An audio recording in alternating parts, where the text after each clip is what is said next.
Bueno, lo primero es hablar de lo que sucedió en la marcha del día de ayer, que miren, ellos querían que se tuviera una estampa con una imagen así de mucha gente, como lo que sucedió en el INE, ¿no? Que ahí es cuando nosotros decimos que la clase media, lo sostengo, o sea, yo sostengo esta hipótesis, que la clase media, pese a que tiene mucho más acceso a educación, que tiene mucho más acceso a tecnologías y tiene mucho más acceso a las redes sociales, son las más fáciles de manipular. Son las más fáciles de manipular.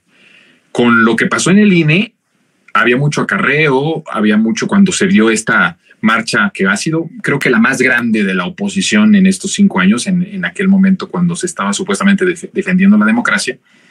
Sí había muchos acarreados, había muchas personas a las que obligaron a asistir a esta marcha, pero había otro tanto de personas que abiertamente habían sido manipuladas, que les preguntaban por qué estaban ahí y les decían justo lo que López Obrador quería para transformar al INE y ellos estaban de acuerdo.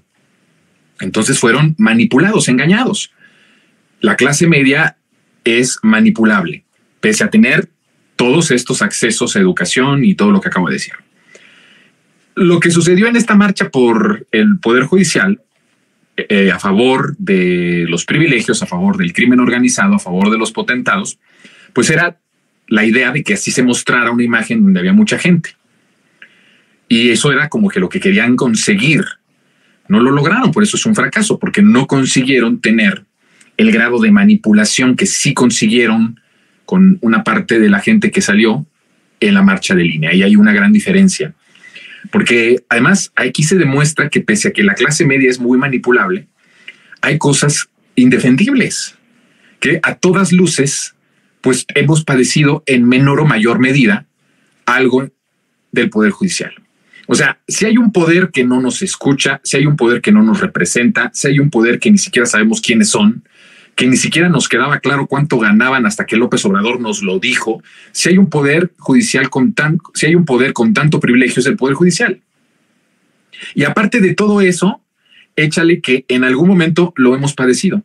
Algunos siguen padeciéndolo porque un juez determinó sin pruebas contundentes que una persona es un delincuente cuando esa persona mostraba, incluso ha mostrado imágenes, ha mostrado videos, ha mostrado pruebas de que se encontraba en otro lado, y el Poder Judicial, así los jueces, vámonos, palote, y ahí llevan años y años. Bueno, Isabel Vallarta es uno de los ejemplos, pero este es solo uno de muchos, ¿eh? Todos en algún momento cuando estás en un juicio te encuentras con cómo es el poder que más está alejado de la gente. Entonces, no pudieron manipularlo con esto de que 15,000 millones de pesos es para que coman. 15,000 millones de pesos es un derecho que no se le puede quitar a estas personas que lo utilizan hasta para las fiestas del artesano o para el Día del Artesano, imagínate, ¿no?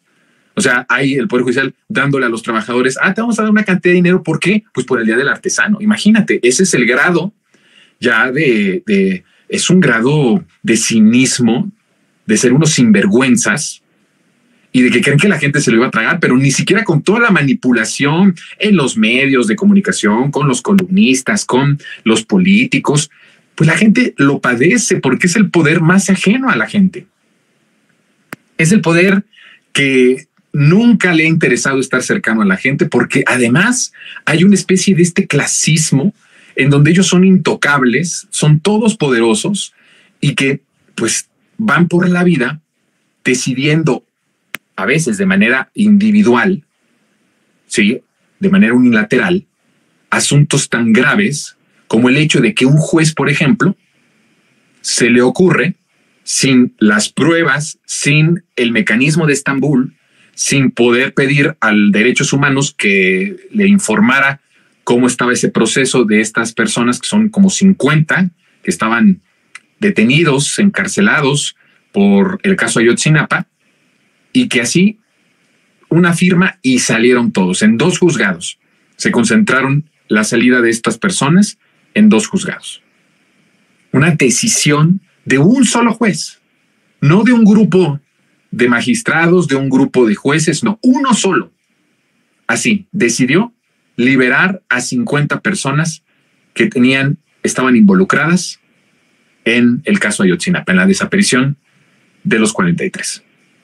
Entonces la gente pues se da cuenta de que todos estos jueces, de que todo este poder judicial está tan ajeno que no sabíamos ni siquiera cuánto ganaban, porque todo eso era como algo sagrado, era un secreto de Estado, no se podía saber, hasta que vino el López Obrador y nos pone de nuevo en la conciencia, en la memoria y en la conciencia colectiva el que pues no puede haber sueldos de 700,000 pesos mensuales, de 400,000 pesos y de 500,000 pesos para estas personas del Poder Judicial, y aparte todos esos privilegios.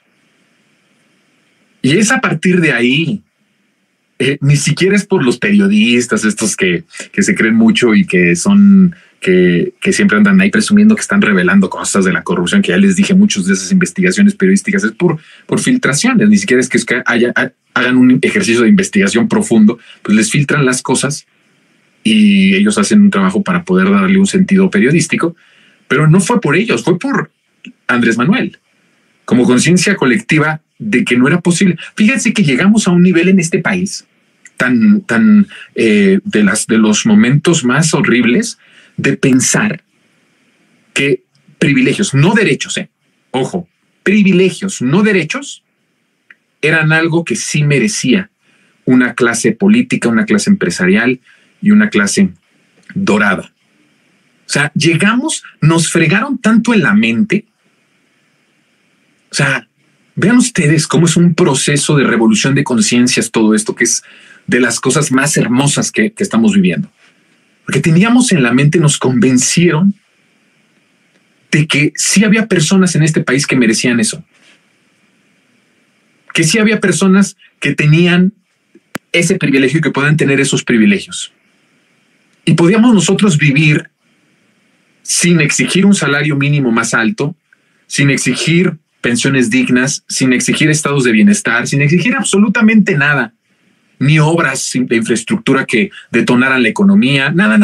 Nos cegaron de tal forma que hubo una generación de nuestros padres y de nuestros abuelos que en algún momento les hicieron creer que era muy bueno, que era pues hasta, no sé, permitible el que haya gente que no tenga ni para la canasta básica, en comparación con gente que tenía sueldos de 700,000 pesos mensuales, más todo lo agregado en los fideicomisos.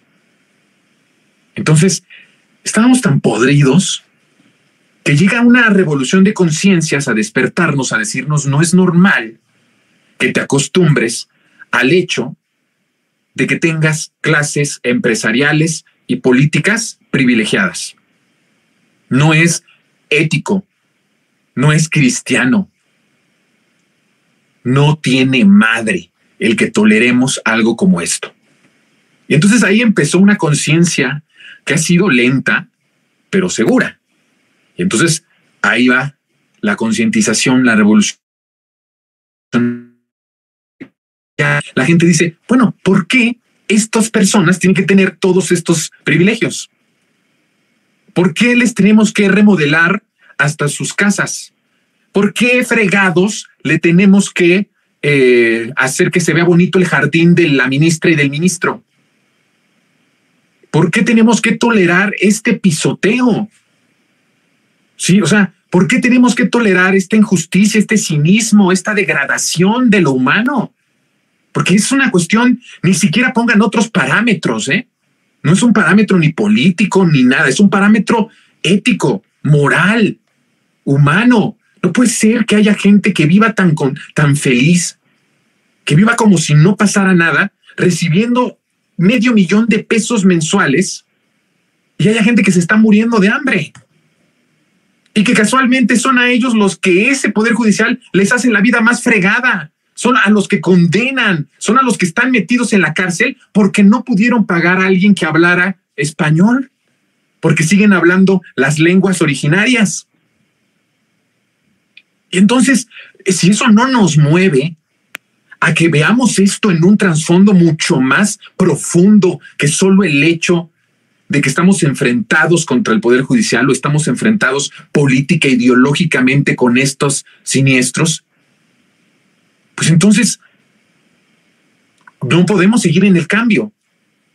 Y entonces hay una parte de la gente que ya entendió esto, por lo menos si no en esa conciencia de nivel de humanidad de decir cómo es posible que estos nefastos estén ganando tanto y yo me esté fregando la vida, aún con preparación, aún con maestrías, con lo que ustedes quieran y manden, nunca le vas a llegar a lo que gana un magistrado, a lo que gana un juez.